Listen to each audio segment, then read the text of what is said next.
What's up, everybody? T3 here from Future Nature and T3 Photography. You know, I decided to do yet another cold, wet weather fire making tip video for you. So let's say you've already got a fire going, but you're going to be moving camps. And while you could go find your new camp and set it up and get a bow drill going, in a survival situation, in a wilderness living situation, we want to conserve our energy wherever possible. So why not take some of the fire with me?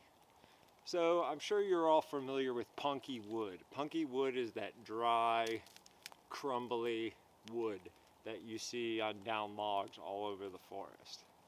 Now what's cool about punky wood is it's rotted to the point where it's full of little holes. So it acts almost the same as Polypore fungus does. Now this is just a regular old lighter, so I'm just going to light this up, and this is going to burn just like an incense, very slowly. You know, depending on how far you're traveling, you might have to add a new piece to it. That's why it's always best to collect dry punky wood when it's not soaking wet already. So now that this is going really well, you should be able to see the smoke. Now let's say I want to transport it. Now I don't want to carry it in the open rain like it is right now.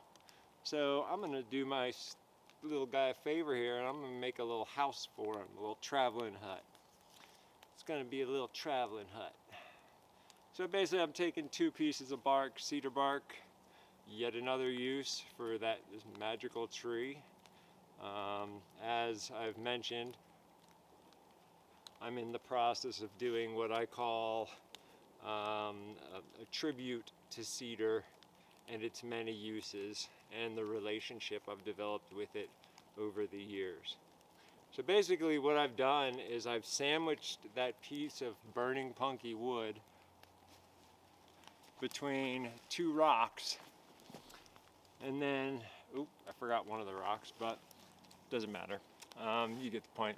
So I've surrounded it with, you know, it's laying on one rock. Try to get the angle just right. It's on one rock. Normally there would be another. But yeah, every so often you might have to give it a puff of air. Every so often you might have to stop, take another piece out of your possibles bag and just stick it in there next to it and start blowing. And then this one will light off that one, and so on and so forth. So you know, somebody you can change who's on fire carrying duty. The only thing I can tell you is you do not want to be the one that lets the fire go out. In some of my advanced classes, I let the class light 1 fire for the whole time they're there. And if it goes out, no more fire. So, might be a little hint at what's coming up in March with the folks from La Primitifs. So remember what I just said. So yeah, so I can carry this for forever and just keep adding dry bark to it. So, you know, dry punky wood, collect it. You can set it out in the sun to dry. You can set it on your windowsill, on your car dashboard, or in your pocket.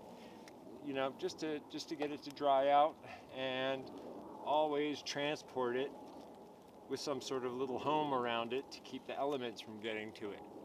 And that way, you get to your new location really quickly. I can gather up some stuff, put that punky wood in there, blow on it, and poof, I will have fire. And I won't have wasted the energy that goes into doing something like the bow drill or the hand drill.